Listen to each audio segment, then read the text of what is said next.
அப்ப இந்த பழுகை நல்லூரிலே வாழக்கூடிய மக்கள் எல்லாரும் ஒன்றாக இணைந்து நம்ம அம்மையப்பன் ஆலயம் இப்படியே இருந்து கொண்டே இருக்கிறது.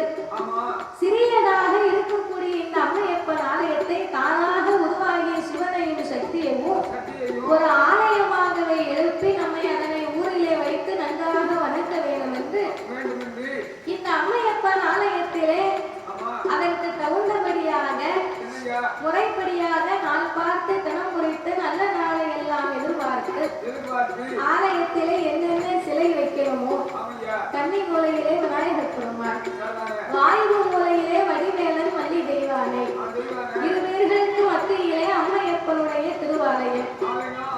அப்போ இப்படியாகவே ஈசானிய மூலையிலே நவக்கிரகத்தையும் வைத்து இப்படியாகவே சிறப்பாக அம்மையப்பனுடைய ஆலயத்தை எழுப்பி கட்டி ஒரு ஊரில் இருந்தா அந்த ஊருக்கு முதலாவது கோயில்னு ஒண்ணு இருக்கணும்.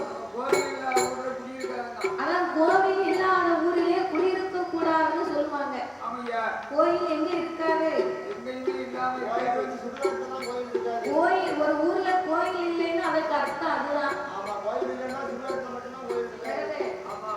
இப்ப சுடுகாட்டிலே கூட எங்க மாயாண்டி இருக்காரு.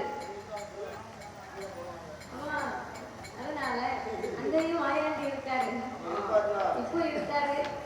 அப்போ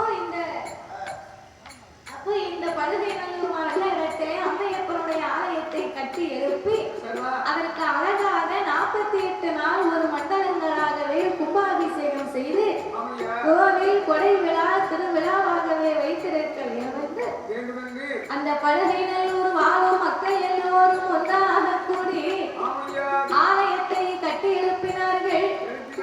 கோயில கட்டினா போதும் ஐயா, கோயில இருக்கக்கூடிய தெய்வத்துக்கு அன்றாட